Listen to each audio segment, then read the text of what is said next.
Saya adalah mahasiswa dari Universitas Kristen Indonesia Maluku. Pada kesempatan kali ini, saya akan menjelaskan tentang kerangka kerja dan paradigma interaksi dalam IMK. Ada 5 pokok pembahasan yang akan saya bahas saat ini.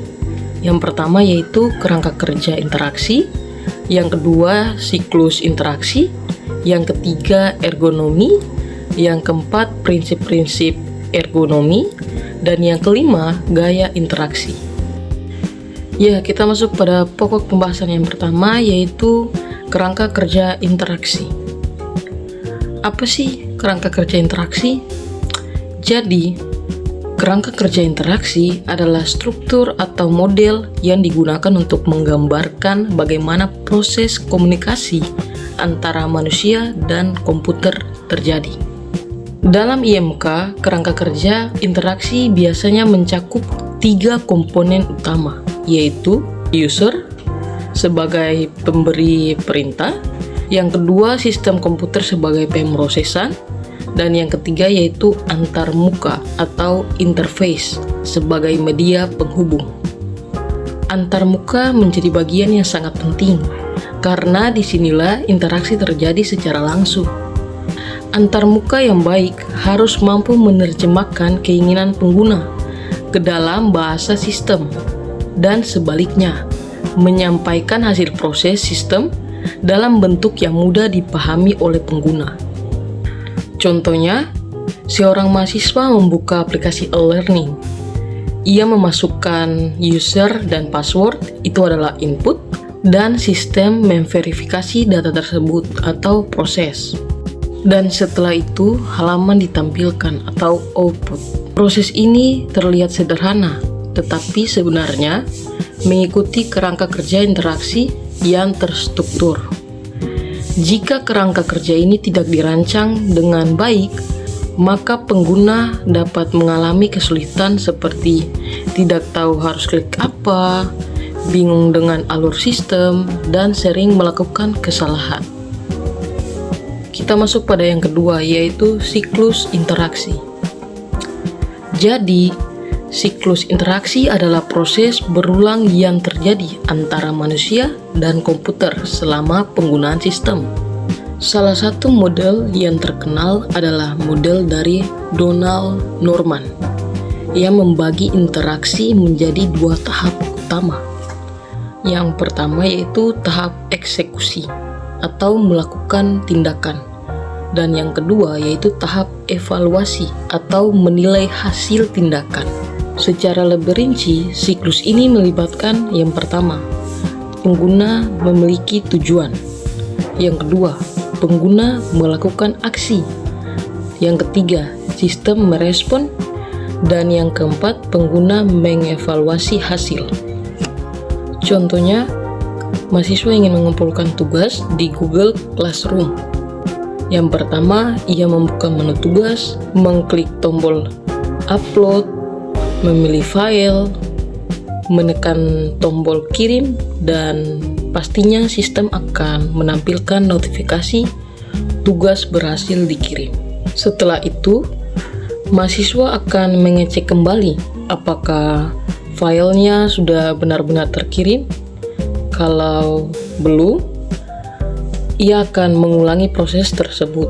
Hal ini menunjukkan bahwa interaksi bersifat siklus, bukan proses satu arah. Jika siklus interaksi tidak berjalan dengan baik, maka yang pertama, pengguna tidak yakin apakah tugas berhasil, yang kedua terjadi kesalahan berulang, dan yang ketiga, pengguna merasa tidak nyaman.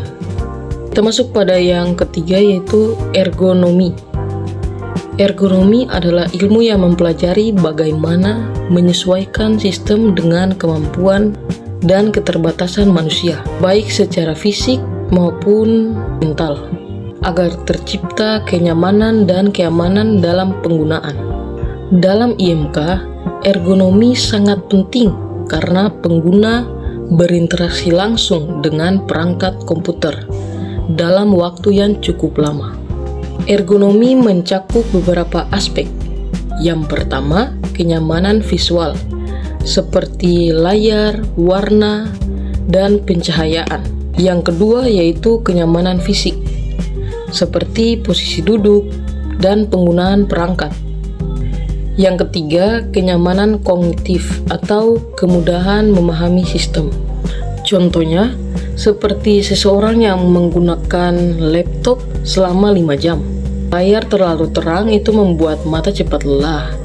Dan yang kedua, ukuran font terlalu kecil membuat kita kesulitan membaca. Yang ketiga, posisi duduk tidak ergonomis. Itu membuat sakit punggung. Masalah-masalah ini menunjukkan bahwa sistem tidak memperhatikan aspek ergonomi. Jika ergonomi diterapkan dengan baik, maka pengguna tidak cepat lelah, resiko cedera berkurang, dan produktivitas meningkat. Kita masuk pada yang keempat, yaitu prinsip-prinsip ergonomi.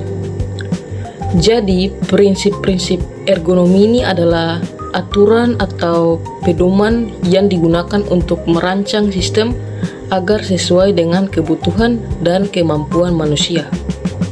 Berikut ada beberapa prinsip utama dalam ergonomi. Yang pertama, kenyamanan. Sistem harus nyaman digunakan dalam jangka waktu yang cukup lama. Contoh, warna tidak terlalu terang, dan teks mudah dibaca. Yang kedua, keamanan. Penggunaan sistem tidak membahayakan pengguna. Contoh, tidak menyebabkan kelelahan yang berlebihan. Yang ketiga, efisiensi. Pengguna dapat menyelesaikan tugas dengan cepat dan mudah. Contohnya, tombol mudah ditemukan untuk bisa mengetik dengan baik. Yang keempat, kesesuaian. Sistem harus sesuai dengan kemampuan pengguna. Contoh, menu sederhana dan tidak membingungkan. Contoh dari prinsip-prinsip ergonomi ini yaitu pada aplikasi e-learning, tombol atau submit dibuat besar dan jelas. Yang kedua, warna tidak menyilaukan. Dan yang ketiga, navigasi sederhana.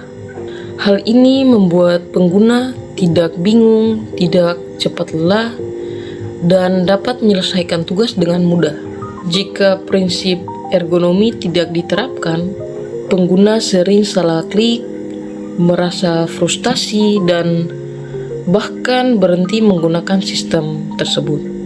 Kita masuk pada yang kelima, yaitu gaya interaksi. Gaya interaksi adalah cara penggunaan berkomunikasi dengan sistem komputer. Gaya ini menentukan bagaimana pengguna memberikan perintah dan bagaimana sistem merespon.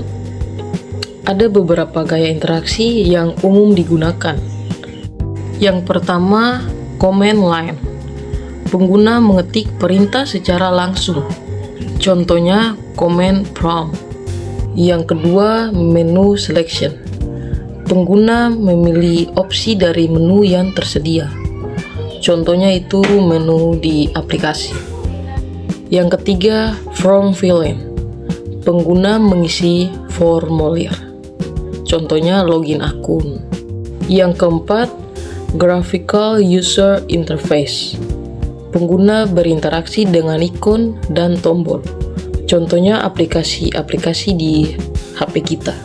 Contohnya mahasiswa menggunakan smartphone untuk membuka aplikasi, klik ikon, milih menu, dan lain-lain.